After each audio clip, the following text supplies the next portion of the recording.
This comic is the best the Punisher has been in years. It's phenomenal. So this is the current Punisher series from Benjamin Percy, and this is the Red Band edition. This is issue number 1. So what this does is this opens up, and it says he sees red. Red, the color of pain, is all he knows, not where he is or when he is, or even who he is. He is a body that's been shot in the occipital bone, the right deltoid, and the left vastus lateralis. He knows from the rate of coagulation and swelling, along with the lingering smell of sulfur, that this gunfight happened within the past 10 minutes. He knows that the 9mm Uzi, which feels good and reassuring in his hand, has a 32-round magazine, and his is empty. All of this, he knows this, but not his name. And that's a crazy way to intro a Punisher comic, like it's just one of the coolest intros to the Punisher comic ever. So it says, these people are dead and he is not, but their bodies mean no more to him than fish in a hold. He's lost more than a liter of blood, and he can feel his heart struggling in his fingertips, and behind his eyes, the boat is burning, and his lungs are choked with smoke. He should not linger, but he needs to understand why he's here. At a glance, he guesses the boat carries 500-pound bags of fentanyl powder.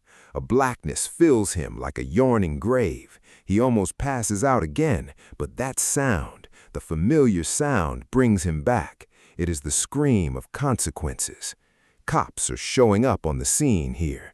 They're showing up in boats.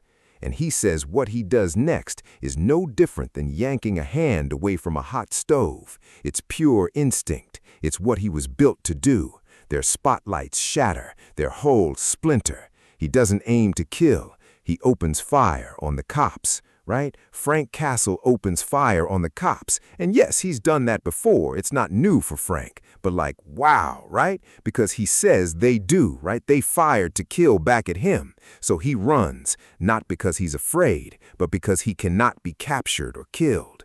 He does not value his own life. The only thing that matters is the work he must do, the work of the blade and the bullet. He lives so others may die. That's one of the coldest lines. You guys see what I'm saying, right? Like, this comic is amazing. Like, it's so phenomenal. Right now, the writing, the art, the whole nine. And so at that point, we switch over to a Catholic church. It's reminiscent of the Slaver's Ark from Punisher Max by Garth Ennis. And if you're not familiar with that, it means we'll talk about that here in a minute because you'll see the similarities. What ends up happening is this priest goes to the confession chamber, confession room, and he says, "How long has it been since your last confession?" And this voice says, "Let's just say I'm new to this, but I've become deeply invested in the notion of sin. That's what I'm here to talk to you about, Father O'Connor." And he says, "Please reach beneath your bench." And initially the father's just like, "Who is this, right? Who are you?" But the person says again, "Beneath the bench, Father, please. Let me first say I admire the Catholic Church very much. Its commitment to disaster relief, food assistance, health care, and social services is truly exceptional, a standard we should all aspire to. Unfortunately, whenever you're dealing with vulnerable populations, there's always someone lurking about who hopes to prey on them, and that certain someone is you, Father O'Connor. For the past 20 years, you've been using your position within international charities to traffic men, women, and children into this fair city, my city. So you see, Father, I'm not here to atone for my sins. You are." And it turns out it's the kingpin. It's Wilson Fisk, right? And he says, "I've already delivered a portfolio of evidence to both the diocese and the NYPD. You'll be arrested first thing tomorrow. So now you understand.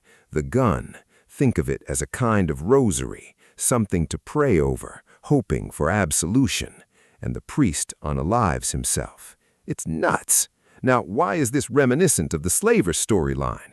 Well, for those of you guys who remember that from Punisher Max, it was a phenomenal arc. But for those of you guys who never read it, you're going to love this. The idea behind Slavers is that there was essentially a hardcore, poor, old-school Eastern European guy who was quite literally running a slave trade out of New York City. He was basically answering to like these more powerful people that were operating within Eastern Europe proper. And so Frank Castle takes out the guy's son. He takes out the woman who's basically helping the guy run the whole thing, right? Like breaking women's minds and their spirits and so on. He literally like slams her face into a window.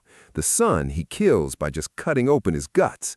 But the old man, he gets the worst of it. So Frank Castle shows up, ties the guy down to a chair, and they do his like cussing and spitting, right? The whole nine. Frank Castle puts a camera in front of him and then hits record. Then he douses the guy in gasoline and sets him on fire, and then looks into the camera and says, "Don't come back here." He burns the dude alive and then sends the video off to the guys in Europe, and they never come back to New York. It's insane. Like it's one of the most crazy moments from Punisher Max. God, I love that run. It is the definitive Punisher run, the greatest Punisher run that's ever been written. But at that point, you jump over to the boat that Frank Castle had jumped off of at the beginning of the story, and you just kind of have like these cops who were looking over the whole scene, right? And one of them says, "They're all burned to hell, but I recognize the grills on this one. Busted him before. He runs with Tombstone. No way the fire is what killed him." Now the other guy says, "We'll have to wait on the autopsy to confirm, but yeah, it sure looks like a headshot." And that's where the first cop is just kind of like, I mean, a headshot, a gut shot, everywhere shot. These bodies got ground to hamburger before they were ever burned. Tell me about the gunman. And that's where one of the cops on the boat that was initially firing at Frank Castle just says, "It was dark, Detective Pluto. There was smoke." And so Pluto is just kind of like, "I understand, right? You thought you were there to help some folks. You didn't know that you were interrupting a mass murder." And so the beat cops just kind of like, "I'm sorry, right? Like maybe the body cam footage will help." And so Pluto is just kind of like, "Maybe, hopefully." But at the end of the day, she just says, "We've got 6 corpses and several million in product in the hold, burned and soaked by fire retardant. It's essentially ruined. You don't just get away with something like that." There's gonna be retribution, but if we don't put a stop to it, we're gonna be cleaning up quite a mess. Because anybody who knows anything knows you do not screw with Tombstone.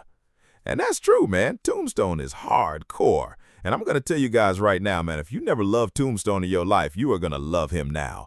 Because what happens is he just addresses this room full of guys that he has strung up on meat hooks. And he just says, "I want to make something perfectly clear. You are not getting out of here alive. The best I can offer you is a quick death, which is better than the alternative." And he brandishes a meat cleaver with brass knuckles built in. And he says, "I take you apart piece by piece. There are 5 of you from the 5 of the gangs most likely to screw with me. All I need is a name." He literally cuts this dude's arm off, or at least cuts off most of it, and rips the rest off with his bare hands. And he just says, "Who's the guy that killed my crew? Who's the guy who destroyed my shipment? Who's the guy making a move?" My God, Tombstone is phenomenal. And so at that point, you switch over to Brooklyn, right? With this old lady and her dog who's just running along the beach, or at least the dog is, right? Dog takes off, and it comes across the body of Frank. And initially, she thinks he's dead, right? She's like, "Rocco, get away from him."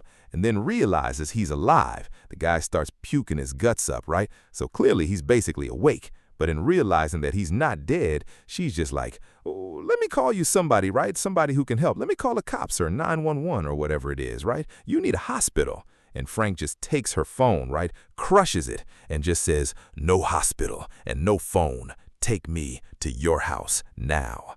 And so at that point, when they get to this just run-down little spot over in Brooklyn, right? This little old home with this little old lady, Frank just says, "Tweezers, lighter, needle and thread." And it's like, hurry, right? Get it to me as fast as you can. And where she brings all the stuff that he needs, she actually starts asking questions. "It's the first time that you've been hurt? Are you a bad person? Should I be afraid of you?"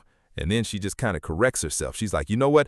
Don't answer that," right? She's like, "Here, I don't drink this stuff, but it was my husband's." And so Frank just like pops the top on this vodka, drinks some of it for himself so he can kind of numb the pain, and then starts dousing it over his wounds. And then he just tells her, "I'm probably going to pass out when that happens. You need to finish me up." And so he just goes to work on himself, right? Pulling this bullet out of his arm, out of different parts of him. And so at that point, You jump back to Wilson Fisk, and looking through this telescope, he just says, "What a view you have, right? When you look out on the world from on high, you can't help but think it all belongs to you. Isn't that right, City Councilwoman Ross? Maybe that's one of the reasons you thought it was okay to accept those bribes from the Russian state. New York City is one of the largest economies in the world, and you've been busy sucking at its teat, haven't you? Sucking and biting, never thinking that there would be blood. But New York will not be stained and compromised any longer. I, Wilson Fisk, the kingpin, am seeing to it personally." He killed this chick, right? And then at that point, he continues on this monologue, and he says, "I'm inspired, you see, divinely inspired, and from the loftiest penthouse to the lowest subway platform, I'm gonna clean up this city in a way I never could as mayor. I have my smooth tongue to do some of the work. Sometimes all it takes is a smartly phrased sentence to incite change, but I also have my blunt, cold instruments, and one of them just kicked off a gang war. It's always such a delight seeing the trash take out the trash." And so, seemingly, Frank Castle is working with Wilson Fisk, which kind of begs the question, why would he do it?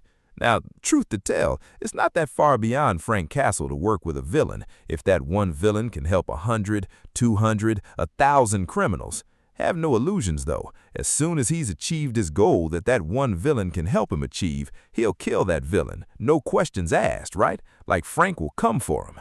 And so the question is, what's going on here, right? What would lead Frank to work with Wilson Fisk, and why would he do it willingly? And so, switching back to him, right? The woman asked him, "It's only right that you tell me. I'm Judy. I've let you into my home, and I've helped you, haven't I? God knows why." And Frank just says, "I don't know," right? And she's like, "How does a man not know his name?"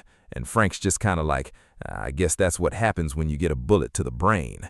And she just says, "But you didn't get shot there." And Frank's like, "What are you talking about?" And she says, "You passed out, just like you've said you would. And so I went to sew up your head, but it was already done. Someone already fixed you up real good." And so at that point, Frank starts freaking out, right? Starts losing his mind, right? Like something's happening to his brain. And the woman's just like, "What in the hell is happening?" And that's where you have Wilson Fisk sitting behind a computer. And he just says, "All right, Frank, time to do some work." And he activates the Punisher, basically with technological mind control. And so the old woman just asks, "Are you okay? Right? Please say something." And Frank just asks her, "Do you have any guns?" With that being said, guys, we're going to bring this to an end. I told you guys, it's an amazing comic. It is one of the best Punisher comics. Like, it is phenomenal. I will cover more issues if it gets good response. But let me know what you guys think down in the comments section. Hopefully you guys enjoyed this. If you did, drop a like. Make sure you guys hit the subscribe button. Thank you all for watching, and I will catch you all later. Peace.